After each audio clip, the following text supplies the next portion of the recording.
Hello, I'm Brian Christ here with Kayvon Zadeh from the King County Auditor's Office to present on our audit of emergency preparedness planning. I want to begin with three main takeaways from our report. First, I will cover gaps that we found in the quality and completeness of continuity plans. Second, Kayvon will discuss the causes for these gaps and our recommendations to address them via the Office of Emergency Management and County Code. And last, we will discuss our recommendation that updates to Public Health's infectious disease plan integrate the needs and voices of the community. At the most basic level, continuity of operations plans outline those business functions that agencies must continue to provide during emergencies and how the agency will go about providing them. Since King County agencies know their individual business functions best, each agency drafts its own continuity plan. Some departments have plans at the division level, while others roll these up at the department. Since not all agencies have dedicated emergency managers on their staff, the Office of Emergency Management serves as the resource for subject matter expertise that agencies can consult if needed. Now I'll turn to that first key takeaway about plan completeness and quality. This graphic charts department level plans we reviewed along a timeline. Just to note, our review is a snapshot in time, and some of these plans may have been updated since our review. We have three key takeaways from this. First, the most basic issue we found is that some departments simply don't have a continuity of operations plan at all. Additionally, some documents submitted to us were more like notification or evacuation procedures than continuity plans. Second, while agencies can define their plans at any organizational level, it is important that all essential functions are outlined somewhere. Though not shown here, we found that for those departments who have chosen to use division level plans, some of their divisions didn't complete them, and their essential functions weren't covered in their department plan. And last, you can see in the graphic, some plans have not been updated recently, and they may no longer reflect current operations. Taken together, these gaps present significant risk that some county functions are not adequately prepared for in advance of an emergency. If and when disaster strikes, the absence of these plans may significantly impair the county's ability to provide needed services to the community, as well as respond to the emergency itself. This graphic represents our analysis by showing areas that county plans covered well, partially, or not at all, which are represented here by the colors. While it isn't important that you see the individual rows, we'd like to draw your attention to the variation across these key planning elements, and you can find the full results of this table on page 3 of the report. Before we dive in, I just want to highlight that several agencies did an excellent job in certain areas, and you can find examples of these in the blue call-out boxes throughout the report. We can condense the gaps in this graphic into 3 broad issue areas, which highlight those elements we think are particularly important: essential functions, communication with employees, and accommodating the needs of staff with disabilities. First, we saw that some plans did not identify essential functions, defined most of their day-to-day functions as essential, or did not assign them priorities. Given potential personnel, time, and resource constraints that may exist during an emergency, these planning gaps may present barriers to service delivery. Second, many plans had limited details on communicating with their employees both before and during emergencies. Without communicating plans and regular equipment testing, agencies may have difficulty reaching their staff if normal channels become impacted.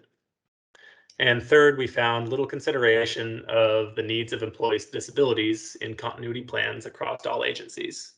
Without covering potential access needs or how to request accommodations, agencies may not be addressing disproportionate barriers for employees with disabilities during emergencies.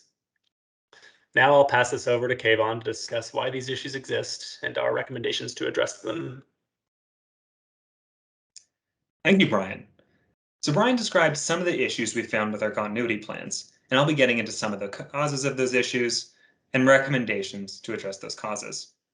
As Brian explained, while OEM is the county's emergency management expert, agencies are responsible for completing their own continuity plans. In some ways, this makes sense. Agencies understand their operations the best and know what services they need to prioritize. With OEM being responsible for effective emergency management at the county, however, they must be able to work with agencies to ensure that continuity plans are complete and are of high quality. This leads to 2 primary structural barriers to successful continuity planning at the county. The first structural issue is a mismatch between agencies' responsibilities for completing continuity plans and OEM's responsibility for effective emergency planning at the county at large. While OEM is focused exclusively on effective emergency management at the county, the agencies responsible for completing continuity plans often have many other competing priorities, and agencies do not always have emergency management experts on staff. The second structural issue is that the county does not formally require agencies to complete continuity plans. The quality and completeness of these plans and processes is therefore dependent on each agency choosing to prioritize them and working with OEM as the subject matter expert. Because agencies are not primarily focused on emergency management, however, quality agency continuity plans were often not prioritized, resulting in some agencies not completing them at all, others developing plans that had the issues we discussed, and others not establishing any requirements for training on the plan. Because of this, we recommend that the executive propose revisions to the King County Code that articulate OEM's responsibility for emergency preparedness, including continuity planning, and a structure by which OEM can fulfill that responsibility. We also recommend that the code require that all agencies complete continuity plans and articulate a schedule for all agencies to regularly update and train on those plans. We've observed these structural issues in other audits, and they go beyond just continuity planning. Because of this, we dive much deeper into this issue in a separate letter to the executive that we are releasing alongside this audit to help clarify what implementing this recommendation would look like, detailing some of the structural issues with emergency management in the county and how these issues can be addressed. As the emergency management subject matter expert, OEM is in the best position to identify the kinds of consistent issues across the county's continuity planning that Brian described, and to subsequently address them. One way that OEM can do this is by proactively reviewing county emergency plans for problems. OEM currently does review plans for the agencies that lead county emergency support functions as defined in the Comprehensive Emergency Management Plan. They do this every 5 years as part of the county's emergency management accreditation process. But this only includes a sample of agencies. By reviewing continuity plans, OEM can identify and communicate issues with those plans so that agencies can subsequently make improvements to them. Comprehensive reviews would also help OEM to identify systemic issues with continuity planning across the county. Many of the issues we identified occurred across a majority of plans, and therefore indicated a potential improvement to larger continuity planning processes. One of OEM's roles is to provide guidance describing important elements of continuity plans, often in the form of training and templates. Some of the systemic issues we identified with the plans, such as a lack of information on reasonable accommodations for employees with disabilities and limited information on essential records, could be addressed by providing more robust guidance on these topics. By reviewing all continuity plans, OEM can also identify future issues and address them in new guidance improvements. So that OEM can better address systemic issues with continuity planning, we recommend that OEM conduct a regular review of all agency continuity plans on an established schedule to ensure that they are complete and are of high quality. We also recommend that OEM update continuity plan training and guidance to address a series of issues that we identified in our review.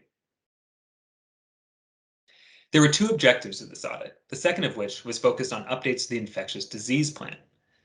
Given that the COVID-19 pandemic has disproportionately harmed some communities over others, the second objective of this audit was to identify leading practices that should drive infectious disease plan updates, including those designed to address county equity and social justice priorities.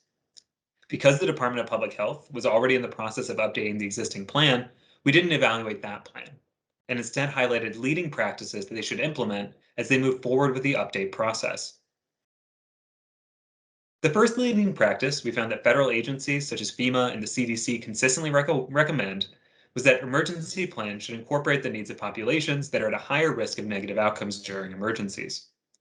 Federal agencies and other experts on inclusive emergency planning call out residents from diverse racial and ethnic groups, residents who are immigrants, and residents with disabilities, among others.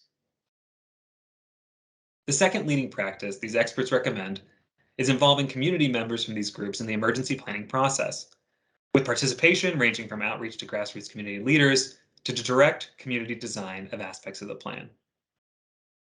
In the course of the COVID-19 pandemic, Public Health has already undertaken several efforts to ensure that the community needs are considered in emergency efforts, including creating an advisory group, which includes members of the community, as well as an equity response team. To ensure that these equity-oriented considerations are incorporated in the infectious disease plan updates, we recommend that public health identify communities that are likely to be disproportionately impacted by infectious disease outbreaks in the future and include these communities in the plan development process. In summary, there were 3 key takeaways from our audit. The first is that while there were some very high quality continuity plans, quality and completeness of these plans was inconsistent, with plans sometimes not being completed and other times missing key elements. The second is that many of these issues can be addressed by improvements to the OEM processes and county requirements. And the third is that best practices indicate that the updated infectious disease response plan should include the needs and perspectives of the community. This concludes our audit on continuity planning and disease preparedness of the county.